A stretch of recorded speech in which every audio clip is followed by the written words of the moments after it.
I am Daniel Lucas, and welcome to Book 101 Review. Book 101 is all about the books that I read for the last 40 years. And today I have my special guest. He is the author of the book Septemics Hierarchies of Human Phenomena, no other than Mr. Jim Marshall. Hi, Daniel. Welcome to Book 101, Mr. Jim. And can you please introduce more about yourself? Okay. Well, I am the discoverer of hitherto unknown natural phenomena which greatly aid in the understanding of people, from which I created a revolutionary practical philosophic system called Septemics and published it in the book Septemics Hierarchies of Human Phenomena. Mr. Jim Marshall, thank you so much for sharing your knowledge and wisdom to the world. Hoping for more and more empowering books like this to come. What is septamics and how does it differ from other models of human behavior analysis? Septemics is an entirely new subject. You really can't compare it to anything else because it's not in any other niche. Septemics is a philosophical science based on the fact that many phenomena related to humans occur in a sequence of 7 levels. Literally, the word septemics means of or pertaining to 7. Septemics comprises a collection of scales or sequences, each of which breaks down various human phenomena into 7 levels. There are 35 such scales, each of which is unique, and together they span the spectrum of human experience, by which I mean any problem, dilemma, difficulty, situation that any person has that has anything to do with people can successfully be analyzed by one or more of these scales, usually more than one. Why did you choose a several level hierarchy as the core structure of this system? I did not choose it. It just exists in nature the same way the periodic table exists in nature, or Newton's 3 laws of motion exist in nature, or the Pythagorean theorem. I simply discovered it and conveyed it to people. No choice was made on my part. How does septamics bridge the gap between abstract theory and practical decision making? Well, first of all, I should tell you that there is no theory of septemics. This information was determined by direct empirical observation. I simply recorded what I saw, and then when I saw what it was, I worked on it for 25 years, and then I released the book. It's really not like anything else. It requires a whole different way of thinking about people. So, Mr. Jim, let's talk about the framework and methodology. Can you walk us through one of the 7 levels of human phenomena in your hierarchy? Okay, well, first of all, there are 35 different scales, each of which has 7 levels. So, do you want me to discuss a specific scale? Please do. Okay, well, I could discuss the scale of basic purposes because the most important thing to know about anybody is what the person's basic purpose is. Every human has one of 7 basic purposes. Uh, the lowest of them is level 7, the subversive. His purpose is to destroy. Up from that, level 6 is the criminal. Criminal's objective is pleasure.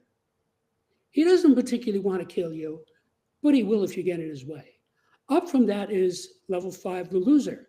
The loser is not somebody who's doing badly, it's someone who sabotages himself.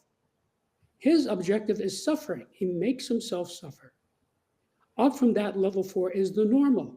This is the largest demographic group, and depending on what society you're in, it's pretty obvious. In America, the normal has a house with a house payment, has a car with a car payment, has a wife and 2 kids, takes a vacation for 2 weeks. That's the normal. And his objective is conformity. Now, you might think conformity is not a good thing, but think of it in terms of this person wants to fit in. He doesn't want to rock the boat. Up from that is a level 3, which is the winner. The winner wants to win. His objective is wealth. Now, wealth doesn't just mean money, it can mean different things to different people. For example, if you're an actor, an Oscar is wealth. You can put it on your mantle and show everybody that you won an Oscar. Up from that, level 2 is the leader. The leader's objective is conquest. Now, you might think, well, that's not a nice thing. But that's a question of whose ox is being gored. When the Allies conquered the Axis powers in 1945, that was a good conquest for almost everybody, including the Japanese, the Germans, and the Italians, who did much better after that. So that person is there to conquer. And above that is the saint, and that person's objective is transcendence. This person wants to go above and beyond this plane of existence into a higher plane of existence. So that's the first scale in the book. Interesting indeed, Mr. Jim. What makes septemics uniquely suited for predicting human behavior versus just analyzing it? What makes the difference is these scales are naturally occurring, very much like the periodic table. In other words, I simply discovered, because of the essence of my work and because I'm a polymathic intellectual, I was able to see it for what it was.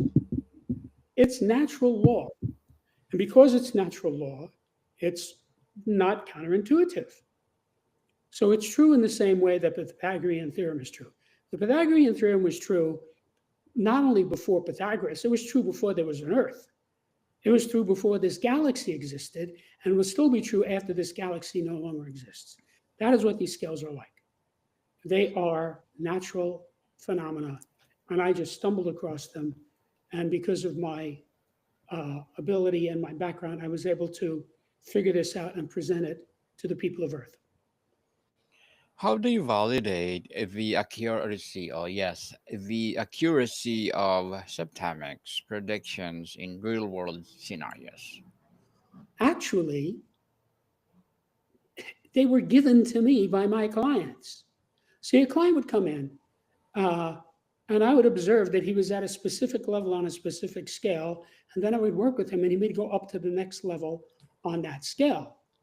And this happened thousands and thousands of times, and every time it did, it verified my hypothesis, because the clients had no idea what I was thinking, what theory was behind what I was doing, what my procedures were. They had no idea what I was seeing on the biofeedback meter. All they knew was they had a problem or a situation or an unwanted condition, and they came to me and I helped them resolve it. That's all they knew. So there's no placebo effect and there's no power of suggestion. They told me what it was and I just wrote it down. Let's talk about the application, Mr. Jim. What surprising field like business, politics, or psychology where septemics has proven especially useful? Well, it's useful anywhere that people are involved. For example, I have a septemicist who got the book, read it, and it really changed her life because she had serious problems in her family. And it explained to her exactly what was going on with us, with the members of the family. And now she is in a much better state. She's not oppressed because she doesn't understand it anymore. So that's an example. How can leaders use septemics to improve team dynamics or organizational culture? Well, the basic application of septemics is spotting a person on a specific level. So, for example, if you spot a person at a level, you understand him in that axis, and then you can predict what he's going to do. So, for example, in the scale of human ability, uh, a person who's at level 4, which is professional, is very different from an expert. That's level 3.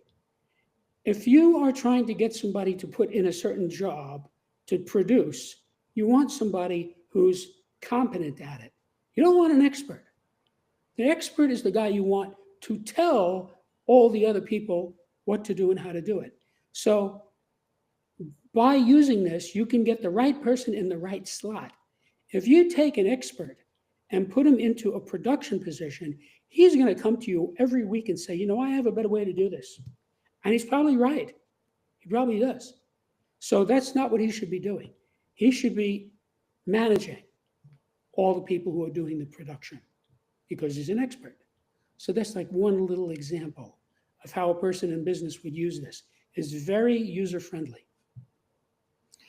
Can you share a case where Septamics help prevent conflict or crisis? Oh, sure. For me, that goes on all the time because I know this material very well. So, for example, about 8 months ago, I'm a single guy. I met this beautiful blonde. She looked like a movie actress. And we were very interested in one another.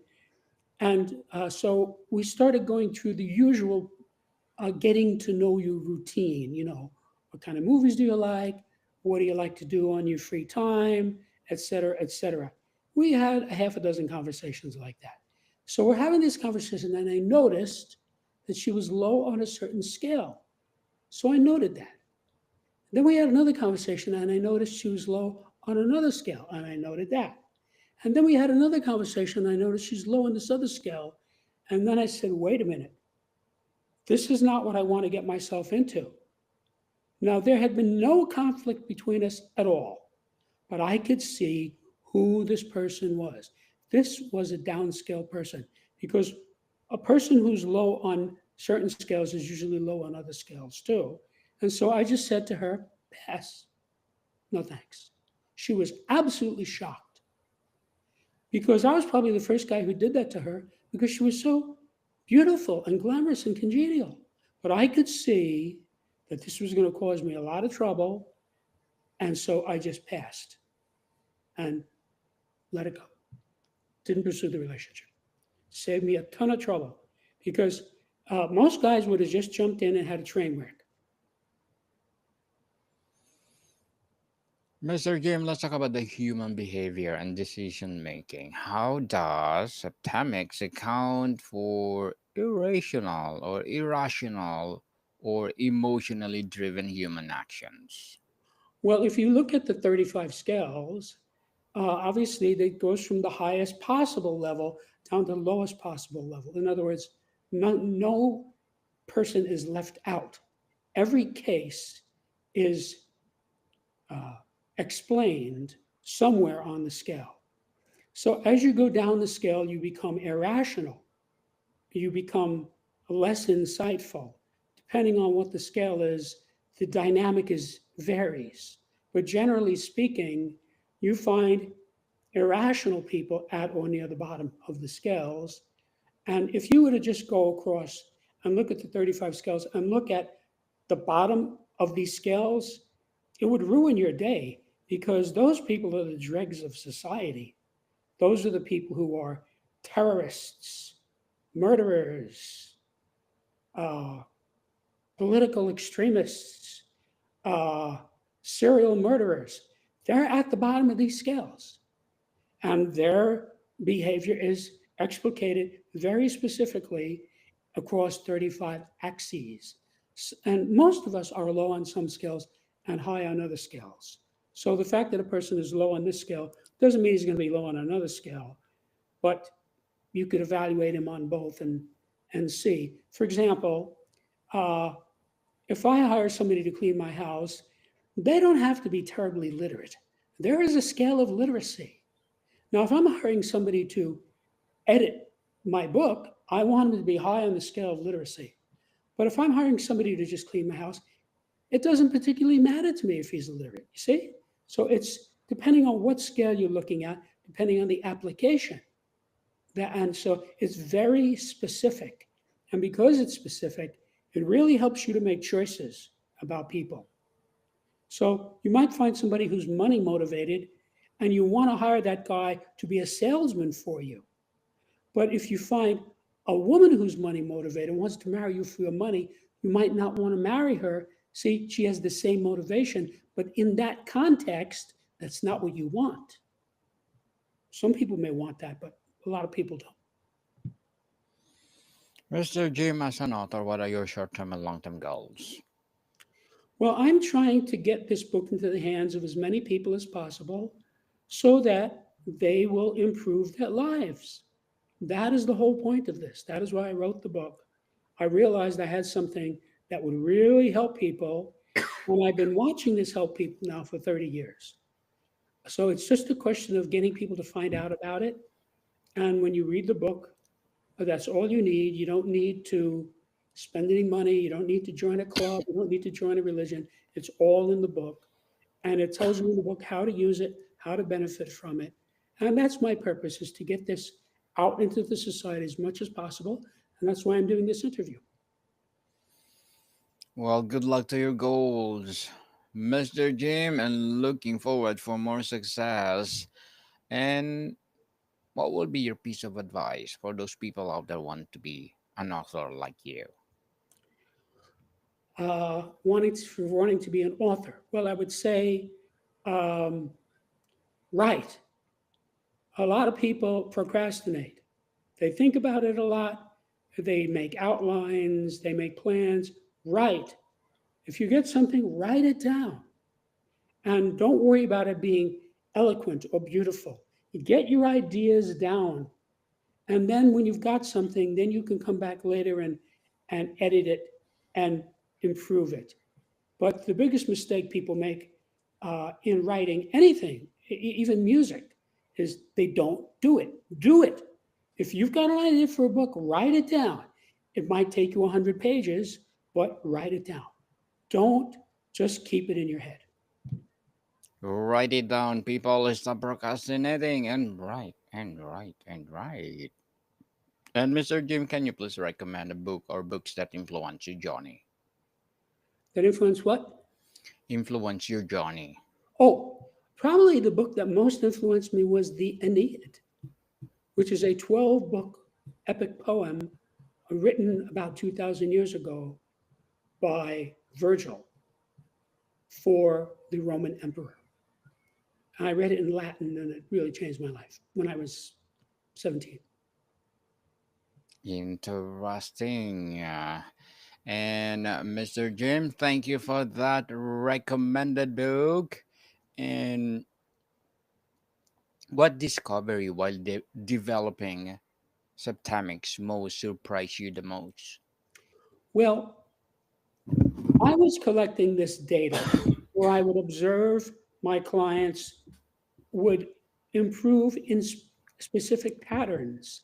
In other words, a guy comes in, he's at a certain level, and he goes up to the next level. Another guy comes in, he's at the same level, and he goes up to the next level. So in other words, the phenomena was there. Now, by 1995, I had written all of this down, and I had about 32 scales. Well, the discovery was when I realized that this was mathematical. I had a 6-level scale that I knew was correct, and I realized that it had a 7th level because I had never seen that level before. And when I inserted it into the 6-level scale, at that moment, it manifested mathematically.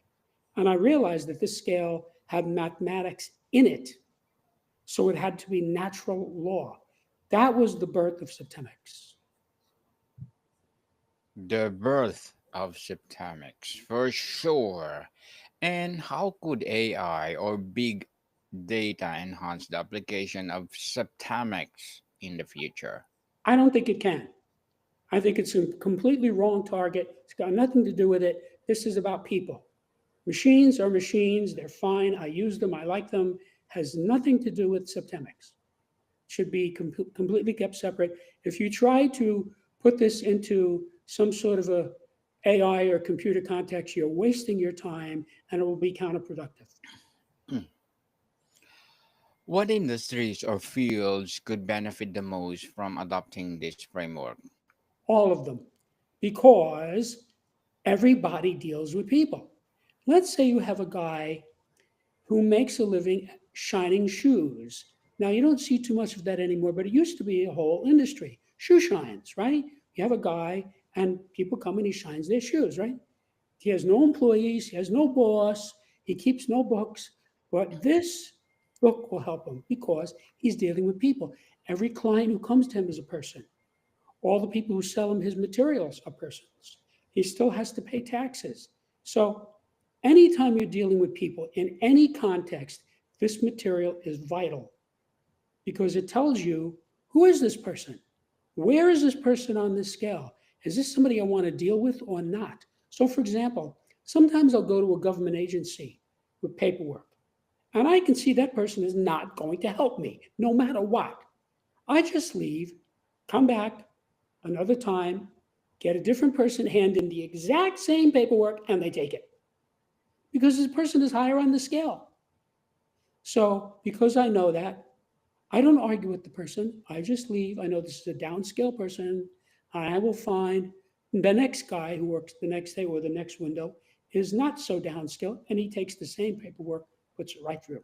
I've done that many, many times. Well, thank you for that empowering answer, Mr. Jim. And what the most common misunderstandings or criticism of Septamics, and how do you respond? People try to make it fit into some other niche. I tried for years to make it fit into some other niche. It is not a part of psychology or sociology or anything else. It is a separate subject. It is impossible to fit it into one of these pre existing concepts or niches. It's like trying to fit an elephant into a Volkswagen. It can't be done. So you have to really learn there's such a thing as a septemic thought process where you're analyzing things in a way that you never did before. And because you do that, you can solve problems that before were absolutely unsolvable because you're thinking about it differently. Mr. Jim, before we wrap up our discussion for today, I'm inviting you to please do listen to my other podcast, people. My other podcast, because my abstract essay is already in fifth season, abstract poetry in second season, and my book 101 review in fifth season too. Comedy 101 in second season, and my food 101 in fifth season as well. Geography 101 in fourth season, and my baby podcast Law 101 and Mental Health 101. Love letters in each fourth season, as well as my movie 101 review and music 101 and science 101 and sex 101 in its first season. Please listen to them wherever you listen your podcasts.